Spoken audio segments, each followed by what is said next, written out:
welcome to another edition of Tanya Talks. Today, we are joined by Georgia Lokeen, massage therapist, and I call her my CEO mom, Lenka Tortorici. So welcome, ladies. Morning. And today we are going to be discussing and having the conversation on letting go of the things that no longer serve us. So what does that look like? What does that mean for us? There's a lot of times we go through life where we're hanging on to things that are just not good for us. They're not healthy, but we find that it's hard to let go of it. We tell ourselves stories as to why we have to keep the stuff in our life that no longer serves us when our intuition and our gut tells us it's time to go. So what does that look like to come to a healthier place for us and to let go of the things that no longer serve us? So I'm looking forward to having this conversation with these two lovely ladies who themselves have had the courage to let go of a lot of things in their life that I've had the opportunity to witness, of things that no longer serve them. So Lenka and Georgia, thank you very much for opening up with our audience and sharing your personal story with us. So Lenka, let's just get right to it and get started with you and on this Friday morning. And what are some of your aha moments that you realized there was areas of your life that were no longer serving you? It was time to let it go. There's several. There's always a thing component, right? We collect things. There's relationships. There's an internal narrative that we collect or hold on to. So initially, when the topic of this discussion came up, I thought, oh, okay, I'm going to talk about the most recent thing that I've been able to let go, which is I'm a hoarder. I'm a closet hoarder, so I've been letting go of things. Because I had to recognize that they were no longer serving me, that there was, I became a slave to the things instead of initially the things bring me joy. And then I realized there's a whole then stressful component that once the things are in, well, they don't have a home, they don't have a, like, why am I continually bringing stuff in? And just recognizing that like it just is causing more stress than joy. And I really realized, like, I think the word is slave, like I'm a slave to these things. But I thought, okay, the things are just things. They're just things. But really the bigger issue, because these are just a symptom, these are just branches of a deeper, stronger tree. And that deeper, stronger tree is basically things that stem from my childhood, which is we escaped communist Czechoslovakia when I was 6 years old, against my wishes. Like I didn't choose that, or that's a whole other conversation, right? whether I could choose that. But the 6-year-old me was kind of along for the ride. And so a while back, I forgave my parents. Like I had to kind of let them go and just say, you deal with your stuff. For that happened, and then I'll deal with my stuff of what happened during that experience. And like what I can share of some of the things that there was a narrative that basically was born right. At that 6-year-old level, a narrative of not belonging, not being good enough, or just some of the not having a sense of community, not fitting in, or just kind of like tip of the iceberg adjectives or right. Well, it's funny when you talk about and it resonates with me with how I started out my early beginnings, whether I chose it or not. And yes, we can go into an entirely other conversation, so I'm but we'll do that another day. But it's funny when you said the hoarding, it represented like you were bringing something in, but you had no home for it. And to me, that resonated with me because I remember in my earlier years when I started collecting things, it was all of a sudden that idea that I needed to create a home because I didn't feel like I had a home. So I needed to use it as a security to create a home. And it was just like all of a sudden it was like all this stuff. I couldn't think, like I couldn't move. It was clutter. And it represented for me confusion after a while. So I don't you struck a chord with me when you said that, I didn't have a home for it, but yet I was still bringing it in, right? That parallel. And that word chaos, it's like, I recognize, to be honest, I'm recreating chaos. And right. Okay, well, what's behind that? And now opening up that experience. Yes. And going back into it. and it's funny, I even look at my name on the screen. I'm like, even my name is chaotic because I'm actually not really Lenka Tortorici. That's my married name, but I still go by my maiden name, which is like, I can't even get my name right. So I actually laughed when I saw my name. Um, but yes, for me, um, it's going back and looking at what happened, what was that narrative, what doesn't serve me anymore, was the story I told myself at 6 years old, is that still hold true for me now at 43 years old? Like, is that really true? And trying to go back and remember what I thought of, what I thought when I was 6 is another challenge in itself. Because I've been looking into this, the when trauma happens and how to, because it's done, right? It happened, but yet the body is still living Hanging on to it. and re-experiencing it. So there's a really good book, actually, I want to just share, it's called The Body Keeps a Score by Bessel A. van der Kolk. And he basically explains that you have to go back and change that narrative and make friends with your past, essentially. You have to forgive and accept it. So yes. I'm at that stage. Okay. And luckily I have a co-pilot, or my sister also went through the exact same experience, so we bounce things off of each other. And it's nice to have somebody to share that transition out. Right. But anything you want to add to that? Yeah, I'm going to let Georgia speak of her experience. Thank you very much for sharing that and opening up our conversation with your experience there. Oh, I mean, there's a big recent one, but I think just to say up front that for me, letting go, I've realized, is more of a day-to-day thing. And so, like, sometimes you think that it's like this big event, and there are big events that we need to let go of, or people or circumstances, but that translates more on a day-to-day thing, right? So health-wise, I thought, okay, I really believe that your body is connected to your mind, and I thought that I tried all these different things to help with a health issue, and so I've got to do the psychological, emotional component, and I thought I had done that too, and then I realized it's not necessarily one big thing. It's how I deal with everything day to day. So if I'm holding on to just something that's happened that day or the day before, then that's also going to go into my body and affect. Yes. And so it's more about just trying to stay in the moment and go with the flow, right? It's interesting how you say that we don't realize when we're hanging on how much it translates into our bodies, and it affects our bodies physically, whether we have a headache, whether we're fatigued, whether we're, it's just our body's not eliminating properly. There's so many ways that it affects it. We feel tension, we feel stress, we're not breathing. Like, it affects our bodies on so many levels that we don't understand, that hanging on to things is having a negative effect, not only emotionally or mentally, but it's actually affecting us physically as well. Yeah. And sometimes we need to learn to be able to do that in the environment that we're in. Yes.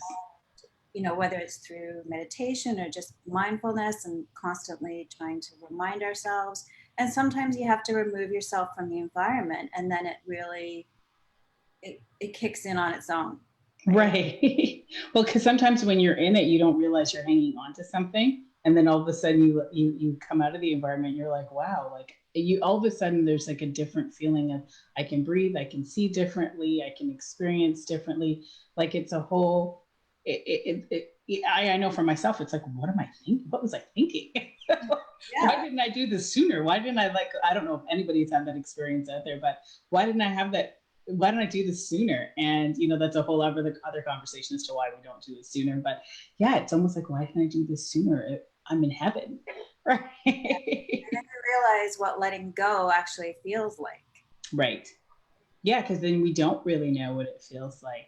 I know for myself, letting go has been always In my earlier years, it was really challenging for me to let go because I wanted to hang on because I thought I needed to fix whatever it was, but fixing it really was letting go. And then what I've realized later on, it was, it was easy to let go.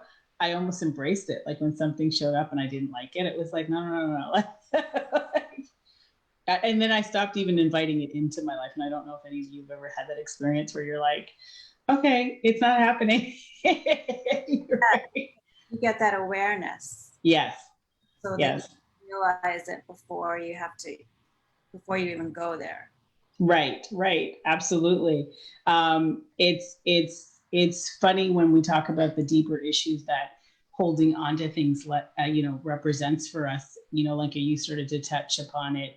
The deeper, these were just the symptoms of something much deeper. And a lot of times our identity is created around these things. And it's not even the identity that we want. It's an identity that doesn't even work for us. It's false. We tell ourselves this story that this will make us better. This will fix it. And it False promises, yes. right. And the dangling carrot and it never happens. And you're like, you get there and you're like, why am I still going through this? Mm-hmm. Yeah. I agree with you that it's a process, Georgia. That's one of the things when I was kind of reflecting that I wrote down too, that it takes time and we have to be patient with ourselves and not, I always say to people, like, you can't deep clean your whole house in one day. You like, right. It's smaller, achievable goals. Like, okay, what's kind of what's loose now? What can I just chip off and let go right now? And some of the smaller wins help to get to the bigger wins. But I think for me, one of the things I've done with letting go too is give myself permission that it's an organic process. And yes. it might take 10 years, it might take, like however it takes is what it takes. And I've stopped trying to put like time limits or, you do need some measurable things to move it forward. But every day, like one of the things I say to myself, every day a little bit better, whether it's a thing I get rid of, whether it's an emotion I deal with, just every day a little bit better. That is it, whether it's one thing or 10 things. And yeah, doing it, whatever that daily, whatever gets put on your plate that day, and dealing with it in baby steps. Like, you're not going to rip that Band-Aid off, right? Like, right. I'm all about weaning on, weaning off. Weaning off, right. It's less stressful. You're less hard on yourself. Whether we call it baby steps or steps, it's just moving in the direction of where you want to be, and eventually you'll get there.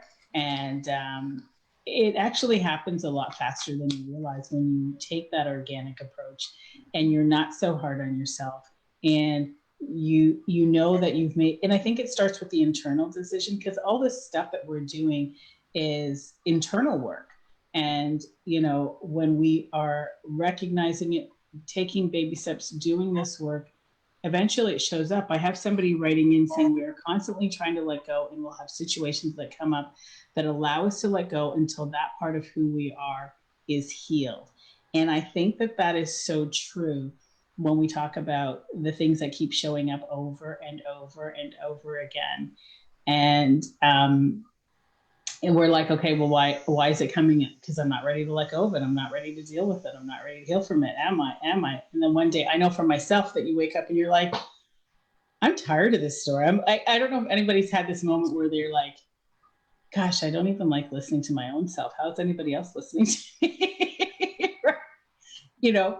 And I think that internal realization that, wow, this story is like really old for me. And then you're like, the challenging part with that is, and Georgia, I know that you and I have had this conversation many, many times years ago, when you decide that it no longer serves you, whatever, for me, it was an internal narrative that I had. All of a sudden, I'm like, okay, well, who do I talk to? I've created all the relationships around me with this identity. Like, I don't even know how to have a conversation outside of that. And I don't know how to exist in an environment with you outside of that identity and out of that narrative. So what does that look like? Have you guys ever had any of those experiences? Yeah, I think when you start to change, you want to relate on a different level. right? And so sometimes it's hard to relate to those people that you did before. So you're finding that you have less people that you're talking to, or you just have to try and talk to them in this new way and see how they like it or don't like it, Right. how they respond. You never know, it might work out. Yes. And some people, in my experience, that some people are like, what are you saying?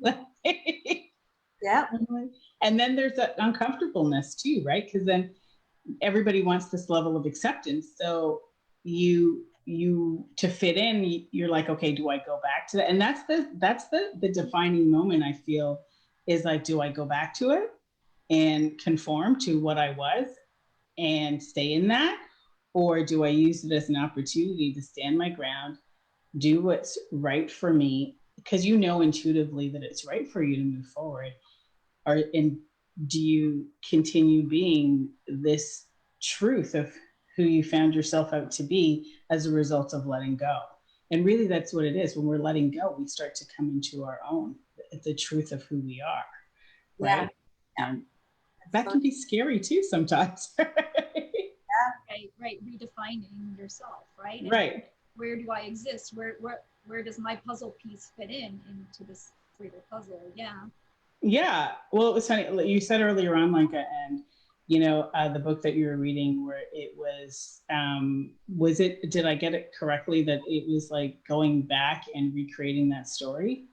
It's changing that Narrative. when that trauma is happening, just having a different dialogue. Like, let's say somebody was in an accident and they lost their legs, and it's having that dialogue of, oh my God, though, but my arms are strong. Like, I'm really a strong person. I can, like, just focusing on the positive. Like, trust me, it's a still work in progress. Oh, absolutely. Haven't finished the book. I think initially it was too much for me, the book. So now I'm going back to it, baby. I like your authenticity in it, that you're recognizing, like, okay, it was a big book for me to be able to handle in the moment. To deal with, right? To have the truth bomb, so to speak, kind of went off, and I needed time to pull the brakes. Right. Yeah. You can only handle so much, right? Right. And it's interesting because, I know that for myself, I've done that exact work where you've gone back to that moment and you change that story. And it is a very powerful one. It makes you see things from a whole different level. For me personally, it's been an enlightening opportunity for me to see myself from a different space in that. And there's a lot of growth in it. And for some reason, I'm still working to figure out what's so powerful about that exercise that is freeing, because for me, it was like all of a sudden I could breathe when I went back to that moment. If I can jump in there. Yeah. A lot of that is compassion. Yes.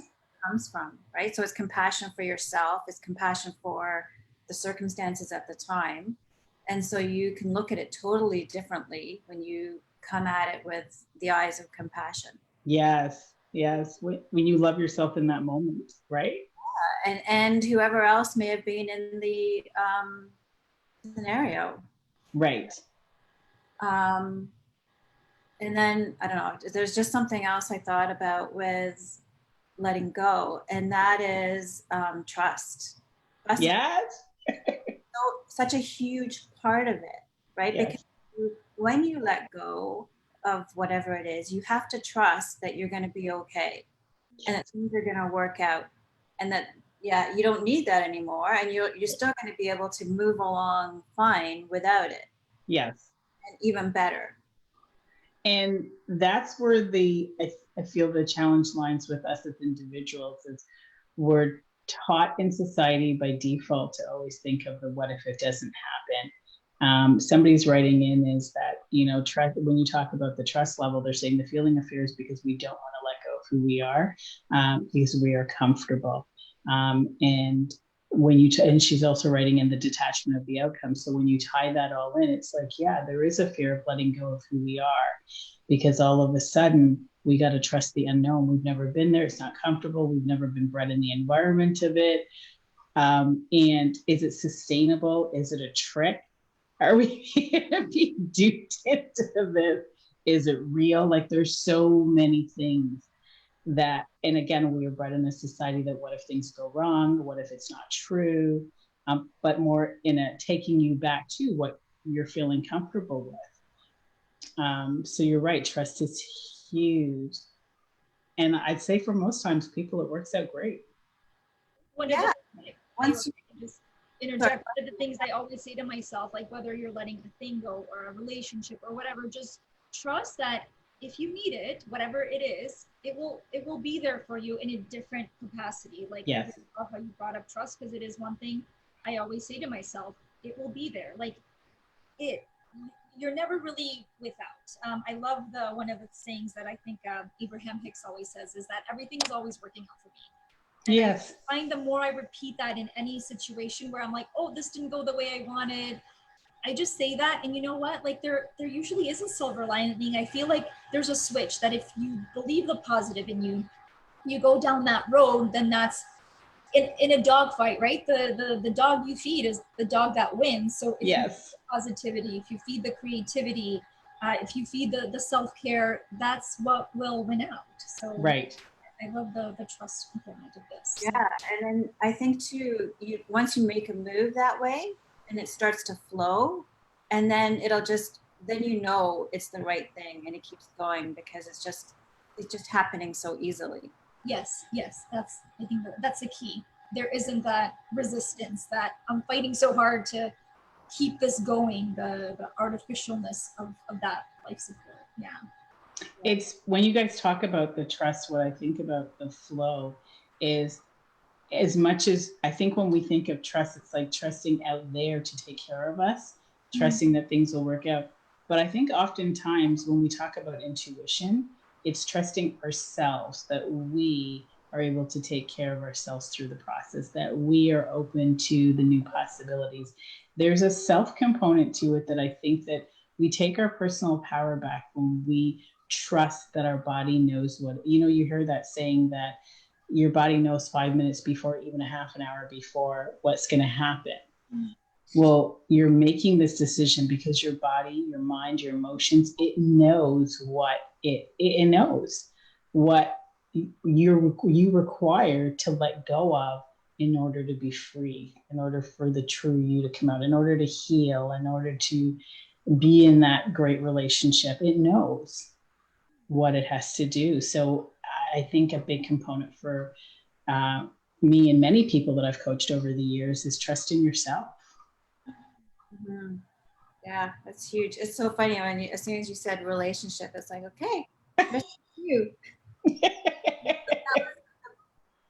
I'm going to be, I don't know, honest, and that's my let go of the more recent time in my life, is a relationship that I was in for 30 years. Wow. So that was about a year, just over a year ago now, that we separated, and we are good friends, and so it's worked out really well. But the whole at the time, the happening of it, and there's a lot that you go through to process and reflect and come out the other side. But definitely it's a trust that everything is going to go the way that it needs to, in order so that you can let go, right? And just move on. Well, 30, like that takes a lot of courage. Like for anybody that's been in a long-term relationship for 5, 10, now we're moving into 30 years. That takes a tremendous amount of courage. That's over a quarter of a century that you have created your identity around that. So around this relationship, and for anybody that's been in long-term relationships. So what I do say is congratulations to you for having, that is so courageous, brave, and a big step to trusting you. Because you don't think of it that way, but I guess, when you are doing everything on your own afterwards, right? Um, yeah, I don't know. It's one of those topics that's so big that, and you don't necessarily need to say very much, but Right. At the end of the day, you trusted yourself, you trusted your intuition, you let go of something that wasn't about. So I always bring it down to an energetic perspective where the energies just weren't, it wasn't the person, it wasn't you personally, it was just the energies were no longer in sync. You know, as we continue to do this inner work, this is what the beauty and the dangers are. It's almost like, you know, what they talk about the matrix, swallowing the pill. It's like once you swallow that pill, you can't turn back because you're awake. mm-hmm. And you know, you're just awake to your own self. And how do you go back when you see something so differently? So when you're changing, those energies in your body are changing, and the energy in the other person, whether changing or not changing, it's just there, it's just not in frequency, it's not in harmony anymore. And the best thing that you can do for everybody is just set yourself free, really. Mm-hmm. Right. And it works out for them as well. Yeah. Because there isn't that, you know, I say when we do something out of love, it works out for every party involved. It's right. Volumes that you guys are still friends too. Like, yes. That's huge. I mean, that's a big plus. Like, my head goes off to, like, not only maneuvering through that, but then you're still on good terms. That's really impressive, Georgia. Like, that's phenomenal. I applaud your courage as well. Absolutely. Thank you. I think it's amazing too that we're still friends. I'm glad that we are. I think, you know, because that person we have children together, right? And then they've been part of your life. You care about them, and I can't imagine not. Mm-hmm. And if it was motivated out of love and out of respect and you doing what was right for you, I say, look at what God gave you back. Like, you know, he gave you, when you talk about Lenka, that, you know, it's amazing that they're still friends. I think sometimes when we let go and we jump and we just trust that everything's going to be okay, it actually works out better than we ever expected. Right. So sometimes you get along better afterwards when, well, there is less invested, and so it's easier to do that. But and you start to look at things differently, right? And it comes back to the compassion, right? So I can look at things more compassionately now. Right. Absolutely. Somebody's writing in here, and I think that this is another area of it because it is a big topic. People can't let go because they see you as who you were. So other people, sometimes it's hard for people to let go of seeing you who you are because they see you as who you were instead of who you are today. And that is true because I can say that for my kids. Like, my kids still think I'm the mean mother back. You know, I think which one? Sorry? Crazy lady. Yeah, they still see me as that. They don't see me as who I am today. And that is so true that it's sometimes challenging for people to meet you where you're at now versus letting go of who you were before, right? Family, for sure. Right. Yeah. And that from a family is a little bit of a different maneuvering when you're doing this work, because I was always I was always the one that was the weird one, right? That was into all this stuff, this self-help stuff from a young age. And yes, I was always the odd one, the misfit. That's the word I'm looking for. I was the little misfit.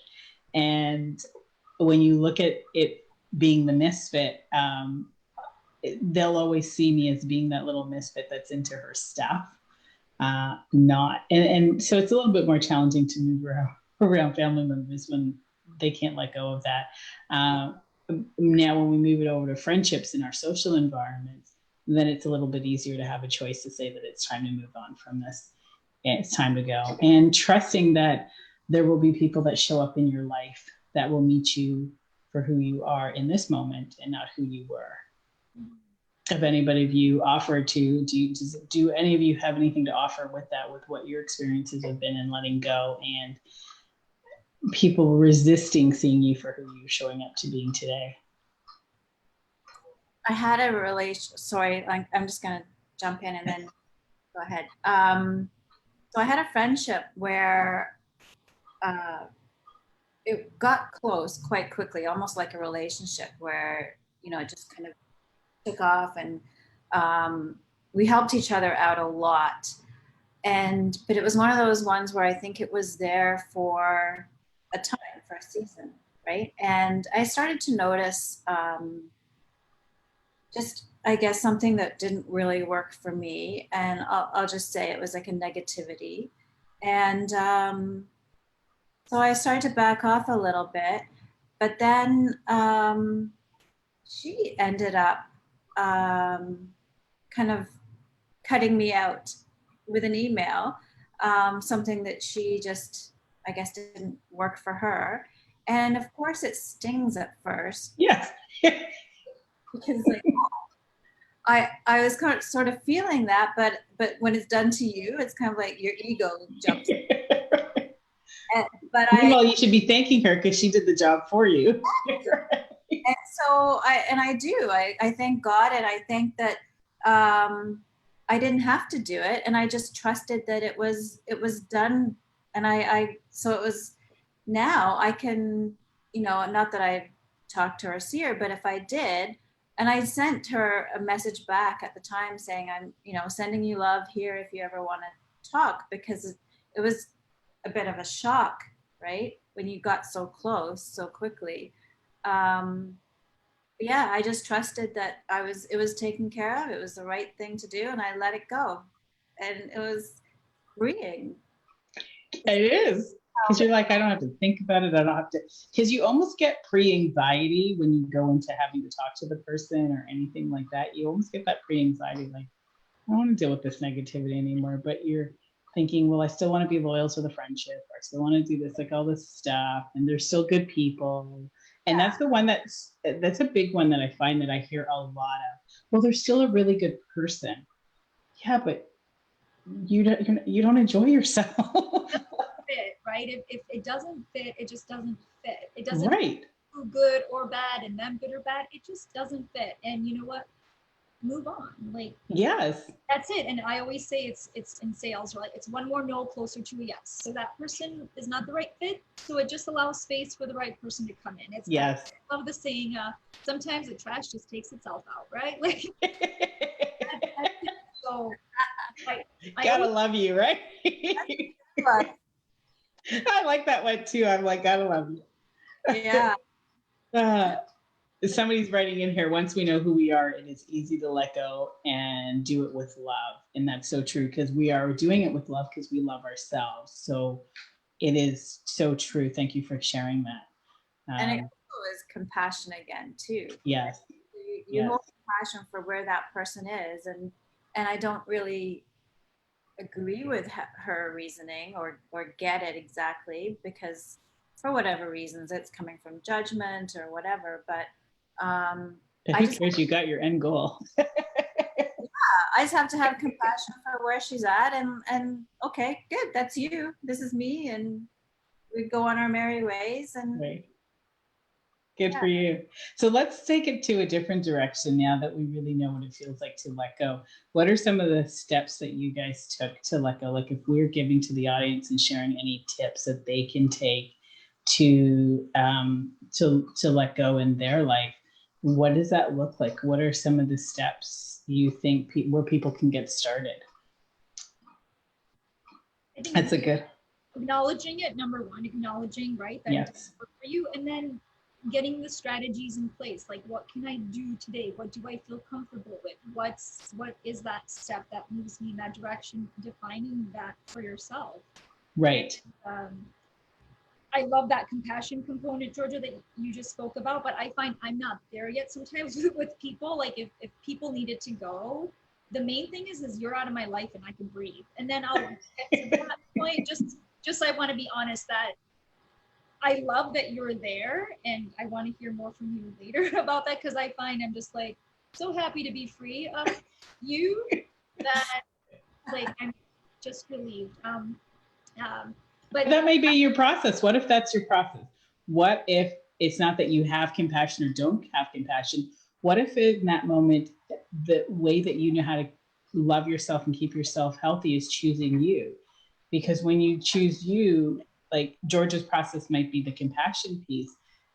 You know, I kind of there, I resonate with both the compassion piece, but I think that there's moments where we have compassion, and I think there's moments where it's like, I had to breathe. So I like both.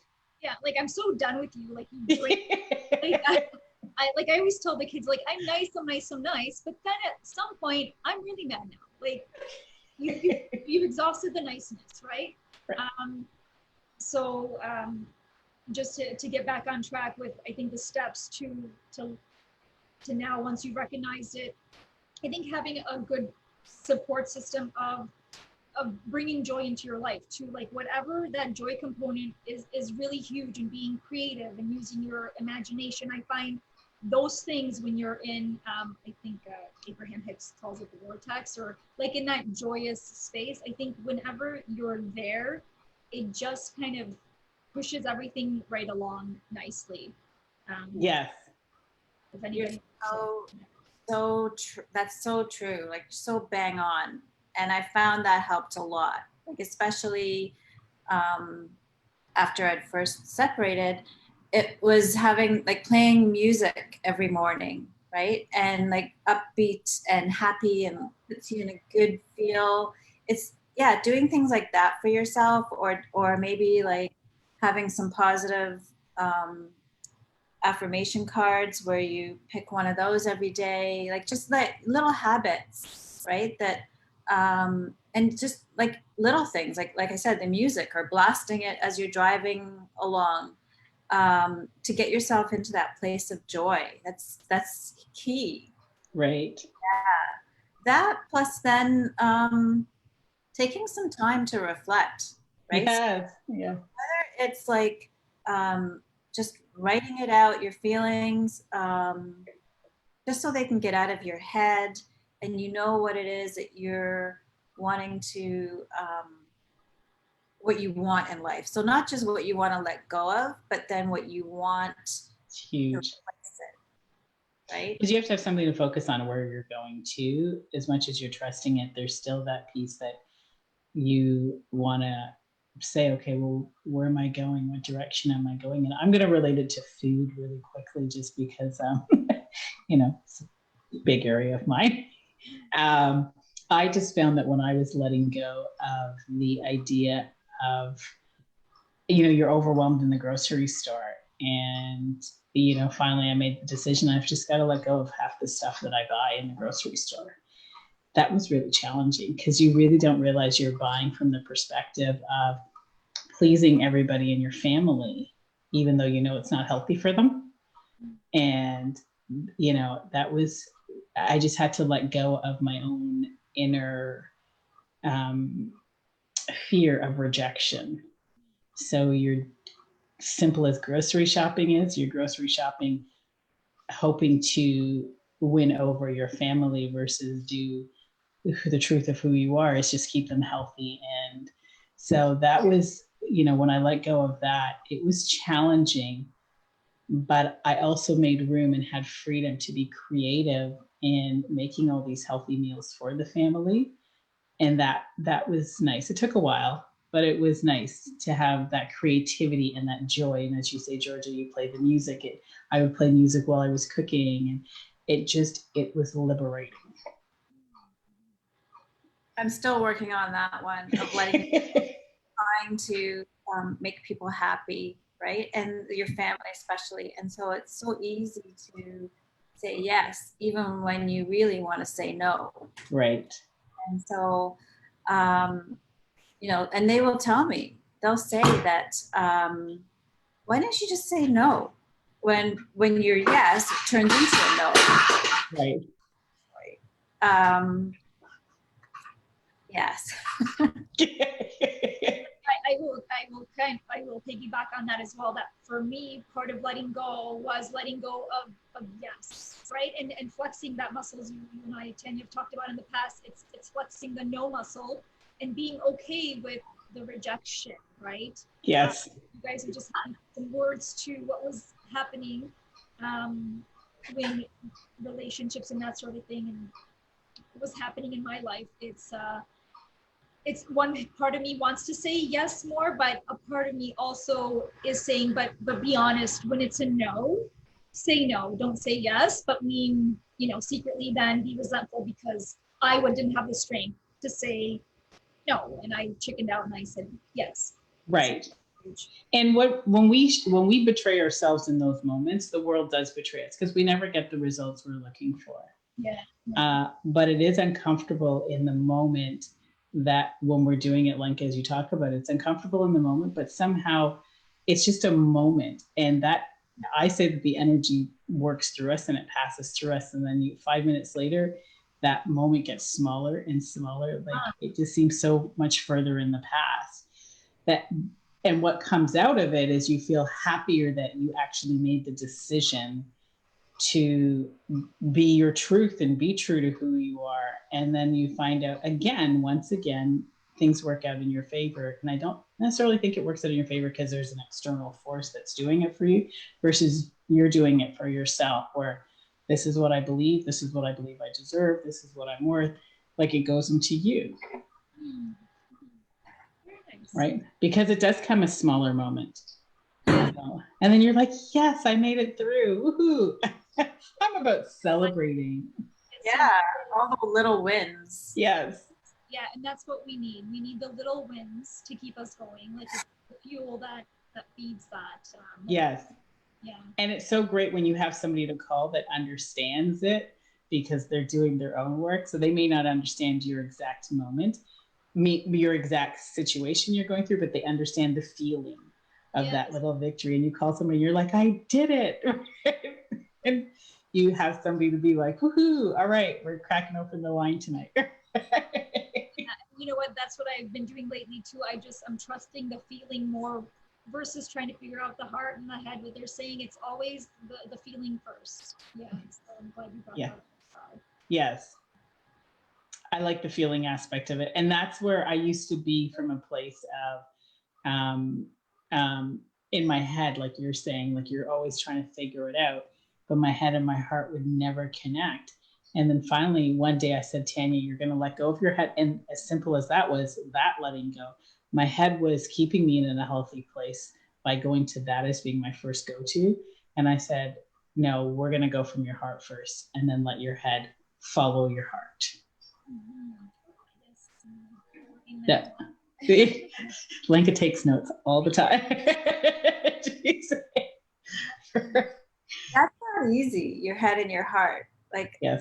Sometimes they can be blocked at the throat chakra, right? And I found that was something that happened with me, was that because I hadn't been speaking up, speaking my truth, letting things out, then the connection between my head and heart were blocked, right? And I couldn't hear what my heart was saying, and I was just working out of my head, even though I knew basically what my heart was saying. I just couldn't really get it fully, really listen. And how many of us are right where you're at or where you were at? Yeah. And it's a constant work in progress. And right. How do you help deal through that? Like you recognize that there's that stuck portion. How do you work through it? Like, is it little things you say to yourself? What helps you recognize it and then move? Have you gotten through that, or is it still? Well, I think it's partly being aware and practicing, right? So trying to speak out when you feel something and need to say it. But also energy work can help, right? So whether it's for yourself through meditating or getting energy work done, where you can get your chakras cleared. Yeah, I think it all helps. Like sometimes you do need a bit of outside help. Modality for healing is right. There's so many different ways to heal. So I think what resonates with people, what will work for them, will work essentially. It's interesting because I believe in all the energy work and everything that goes. For me, what worked for me was I remember a lady saying it. One of the Rapture ladies said it. She was one of the female, and she was in a high qualified position on the Toronto Rapture team. And she made a comment, and I was like, she does it. She said exactly what I do. It's like, use your voice. Even if you feel fearful, it's going to shake, do it anyways. Even if you're crying while it's shaking, do it anyways. So it's like that courage, like that little, like, you're trying to be brave. Well, I don't like that you did that. Right. But you're doing it anyways. And I think that when you talk about writing it out, Georgia, it's like, that writing out piece where you come to terms with pen and paper, the paper being the reflection of yourself. And you come to terms with that. I have a voice. This is who I am. And I think it again comes down to knowing who you are. And when you know who you are, I don't know why it does this. It just, there's something about that heart feeling when you know who you are, you just feel a sense of peace with having a voice. You don't have to question what you're saying or be concerned about how others will be affected, because you're showing up saying, this is me. And it doesn't mean that you're being mean to somebody or not being mean to somebody. This is, I've accepted me, and that's all that matters. And I think you have so much more to give people when you are true to who you are, when you know who you are, and you are giving love in that moment because you're loving yourself. Mm-hmm. And you're sending the reflection to somebody else that it's okay for them to be their truth. And we have to remember, when we want people to be truthful to us, we have to ask ourselves, are we being true to us? So they're going to mirror that lie if you're lying to yourself. And that's a big one. Yeah, it is. It's a good point. And then in turn, it allows you to shine, right? When yes. Your love, your true self comes out, then you can shine. Except when your kids are doing it back to you. Because we're always teaching them to have a voice and to be true to who they are. And then they show up and do it, and you're like, oh. Yeah. Not right now. Don't do that now. Right. And then you back down, and then you're like, okay, Tanya, you're teaching them how to have a voice and to be true to who they are. You got to trust it. And it really does work out when you give them that space. So for all those parents out there that are tuning in, that, when we do that for our children and really honor that, we may not identify with what their truth is in that moment because we're too busy being parents and thinking we know it all. At the same time, we want them to trust their intuition and tap into that intuition. So we're a double-edged sword in their life. So we do have to concede that even if their intuition is not correct, that they have to develop that muscle.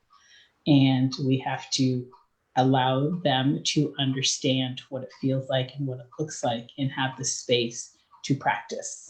Mm-hmm. Right? That's a tough one. Yes.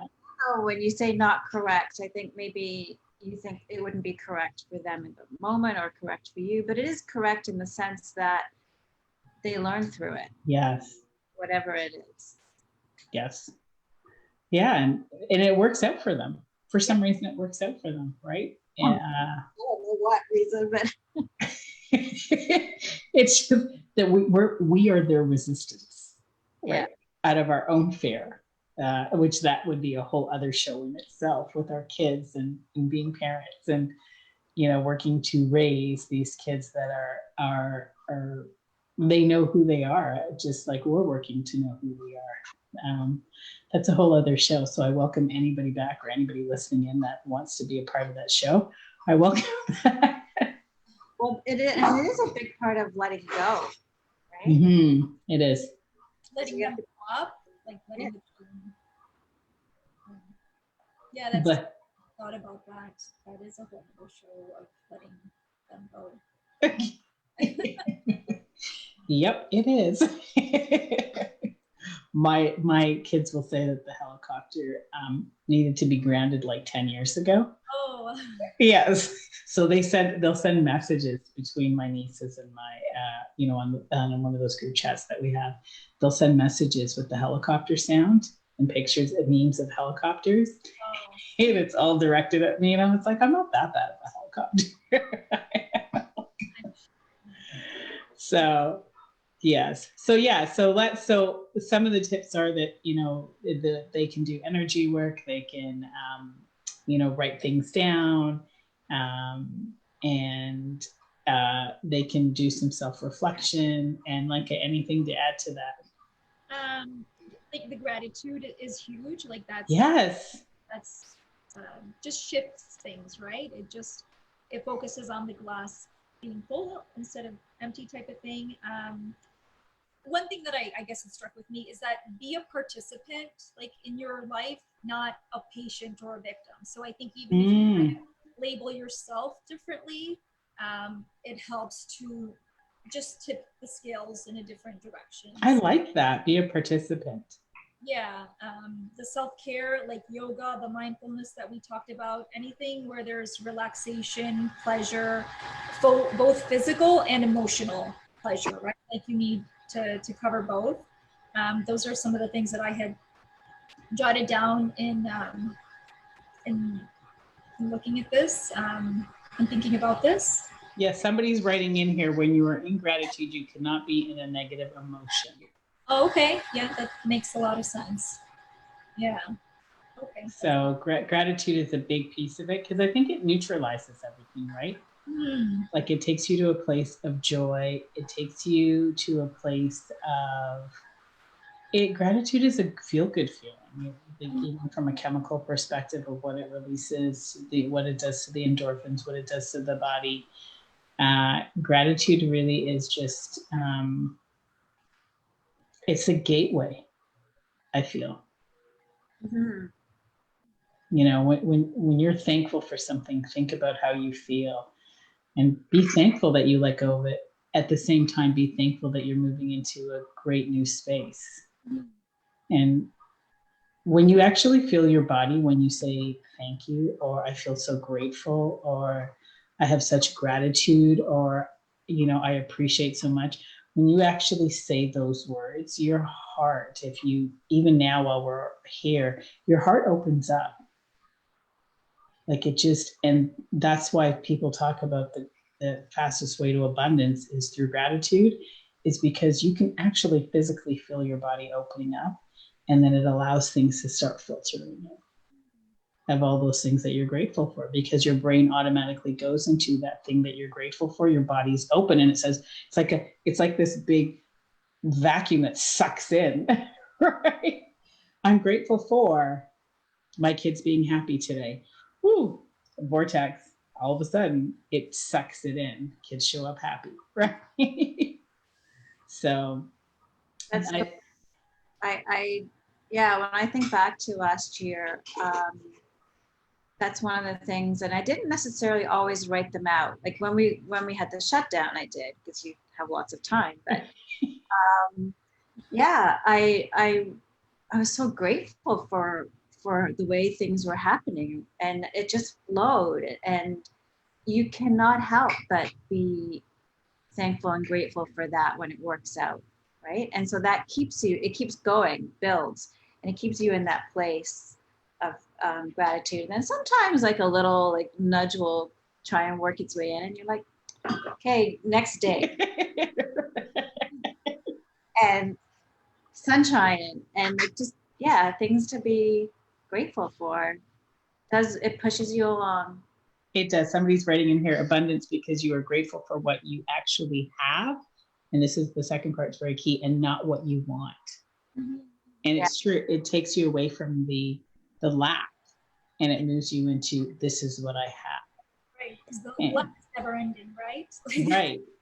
And even though, and it's interesting because I'm sure those moments in your life that you don't have it yet, but you feel grateful because you know it's going to happen. So you can actually say thank you for something that's already in your heart happened. And you don't know how it's going to happen, but you know it's happened. Like, this is it. And I'm very grateful that this is it. And it shows up. So there's something in that. So let's be grateful, everybody, for everything. Right? Let's be grateful that you're letting go. Let's be grateful that you're emerging into your new self. Let's just be grateful. So we are nearing the end of the show, and I am very, very grateful for you ladies being here with me today on this Friday morning. It's snowing outside. I don't know where anywhere one is in the world, but it is snowing here. It looks a lot like Christmas today. Right. And I'm grateful that you guys were able to join us today with our audience. And I thank the audience for tuning in today to be a part of this conversation of letting go of what no longer serves me. And as always, I love, hearing the intimate souls of individuals and their journeys and becoming and evolving into their greatest and highest self and getting to know yourselves more. So thank you again, ladies. Thank you so much. Thank you for having me. Oh, so if you join us again on Monday, everybody, where you can tune in at 7 o'clock, we will be joined by 3 other guests that will be talking to us of what it looks like to have courage. So the roads that they took to have courage to be where they're at today and the successes that they've achieved in their own personal life. So please join us in and tune in on Monday at 7 o'clock. Also, if you are looking to have breakthrough conversations that will take you to the next level for your life, please visit TanyaRicketts.com and find out how you can begin the process of getting started. Again, thank you, ladies. I'm grateful for you. I'm grateful for the snow, and I'm grateful that we are all going to embrace this weekend, letting go of something that no longer serves us. Again, thank you, and have a good weekend, everybody. Bye-bye.